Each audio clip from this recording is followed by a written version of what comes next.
Hi friends, welcome to greens recipe video. இன்றைக்கி நம்ம வீடியோவில் என்ன பார்க்க வரோன்னா ரோட் சைட் காளான். அது பார்த்திங்கன்னா நம்ம சொந்த ஊரை விட்டுட்டு வெளியில் இருக்கவங்களுக்கு குழந்தைங்களுக்கெல்லாம் கண்டிப்பாக அது தெரிஞ்சிருக்காது. நம்ம வீட்டிலே சுலபமாக எப்படி பண்ணலாம் அப்படிங்கிறத பார்க்கலாம். அதுக்கு வந்துட்டு காளானும் கேபேஜும் நல்லா ஃபைனாக பொடி பொடியாக சாப் பண்ணிக்கோங்க. சாப் பண்ணிவிட்டு நீங்கள் எந்த அளவு வேணாலும் எடுத்துக்கலாம். இது ரெண்டுமே ஆஃபாக வேணால் எடுத்துக்கலாம், அல்லது இது கூட அது குறைய அந்த மாதிரி கூட எடுத்துக்கலாம். நல்லா தான் இருக்கும் எப்படி பண்ணாலுமே. வாங்க இப்போ பார்க்கலாம். அதுக்கு கேபேஜையும் மஷ்ரூமையும் கட் பண்ணி போட்டிருக்கிறேன். அதில் கொஞ்சம் 2 spoon chilli powder, 1 spoon ginger garlic paste, அப்புறமா சில்லி சிக்கன் பவுட்ரு கொஞ்சமாக ஆட் பண்ணியிருந்தேன். அப்புறமா கொஞ்சம் மஞ்சள் தூள், தேவையான அளவுக்கு உப்பு போட்டுக்கோங்க. கொஞ்சமாக கரம் மசாலா தூள், அப்புறம் ஒரு 2 ஸ்பூன் அளவுக்கு மைதா மாவு ஆட் பண்ணியிருக்கிறேன். 1 2 ஸ்பூனு.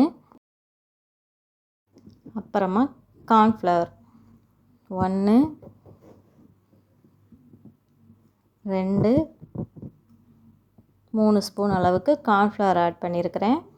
ஆட் பண்ணிவிட்டு ஃபர்ஸ்ட்டு நல்லா ட்ரையாக மிக்ஸ் பண்ணிக்கோங்க வெஜிடபிள்லாம். ஏன்னா இந்த கேபேஜ்லேயும் மஷ்ரூம்லேயே கொஞ்சம் கொஞ்சம் தண்ணி இருக்கும், அதுக்காக ஃபஸ்ட்டு ட்ரையாக மிக்ஸ் பண்ணி கொடுங்க. பாருங்கள் இந்த மாதிரி. அப்புறமா கொஞ்சமாக தண்ணி ஊற்றி மிக்ஸ் பண்ணுங்கள். தண்ணி தேவைப்பட்டால் மட்டும் ஊற்றுங்க, இல்லைன்னா தேவை கிடையாது நமக்கு. வாங்க இதை நாம் இப்போ பொரிச்சிடலாம்.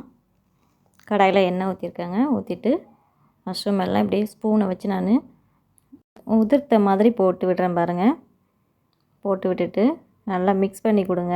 கொஞ்சம் நேரம் ஆன அப்புறம் மிக்ஸ் பண்ணி கொடுங்க. உடனே மிக்ஸ் பண்ண வேண்டாம், எல்லாம் உதிர்ந்துடும். பாருங்கள் இந்த மாதிரி தான்.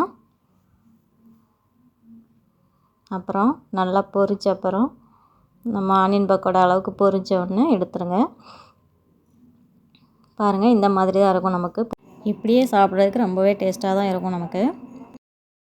கேபேஜும் மஷ்ரூமும் சேர்ந்து அதை நாம் கைகளால் உதிர்த்து விடலாம், இல்லைன்னா நாம் அந்த கிரேவியில் போடும்போது கூட உதிர்த்துக்கலாம், பரவாயில்ல.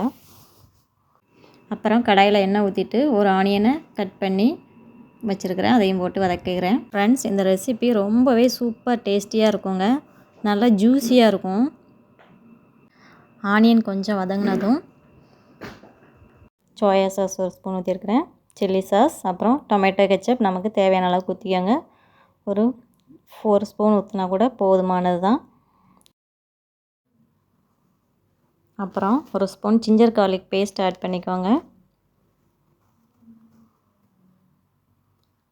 ஆட் பண்ணிவிட்டு கொஞ்சமாக உப்பு ஆட் பண்ணிக்கோங்க. இன்னும் கொஞ்சம் கூட சாஸ் ஆட் பண்ணிக்கிறேன். அப்புறம் 1 ஸ்பூன் சில்லி பவுடர் போட்டுக்கிறேன். அப்புறமா தண்ணி ஊற்றிக்கலாம். நம்ம தண்ணி ஊற்றி கொதிக்க விடலாம்.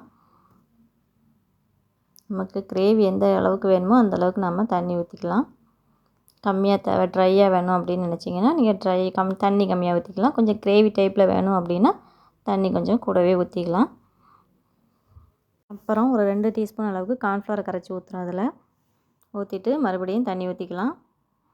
தண்ணி ஊற்றிட்டு நாம் பொரித்து வச்ச பக்கோடாவெல்லாம் இதில் ஆட் பண்ணுறோம்.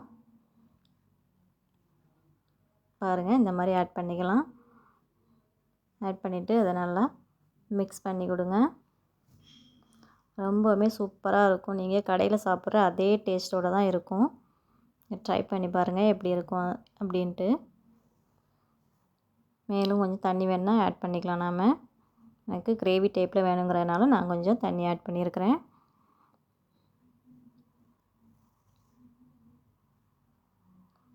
பாருங்கள் சூப்பராக இருக்குது. இதில் மேலாவில் கொஞ்சம் மல்லி இலை தூவிக்கலாம். நம்ம மல்லி இலை தூவிட்டு மிக்ஸ் பண்ணி கொடுங்க. அவ்வளோதான், நம்மளோட ரோட் சைட் காளான் தயாராகிடுச்சு. பாருங்கள் எவ்வளோ ஒரு டெக்ஸ்சரில் இருக்குன்னு. இங்கே பாருங்கள். மேலே நாம் கொஞ்சம் ஆனியனும் மல்லி இலையும் தூவிக்கலாம். அவ்வளோதான், தூவி அப்படியே சாப்பிடலாம். பாருங்கள் எவ்வளோ சூப்பராக இருக்குன்னு. அப்படியே அல்வா மாதிரி விழுது பாருங்கள். டேஸ்ட்டுமே அந்தளவுக்கு நல்லாயிருக்குங்க. ட்ரை பண்ணி பாருங்கள். நாம் இந்த ரெசிபியை சுலபமாக வீட்டிலேயே செய்யலாம். இதை நம்ம ஈவினிங் ஸ்நாக்ஸாக கொடுத்தா கூட ரொம்ப ஹாப்பியாக சாப்பிடுவாங்க எல்லோரும் வீட்டில் உள்ளவங்க. செஞ்சு கொடுங்க. ஓகே ஃப்ரெண்ட்ஸ், இந்த வீடியோ உங்களுக்கு பிடிச்சா லைக் பண்ணுங்கள், ஷேர் பண்ணுங்கள், கமெண்ட் பண்ணுங்கள், சப்ஸ்கிரைப் பண்ணுங்கள். பாய்.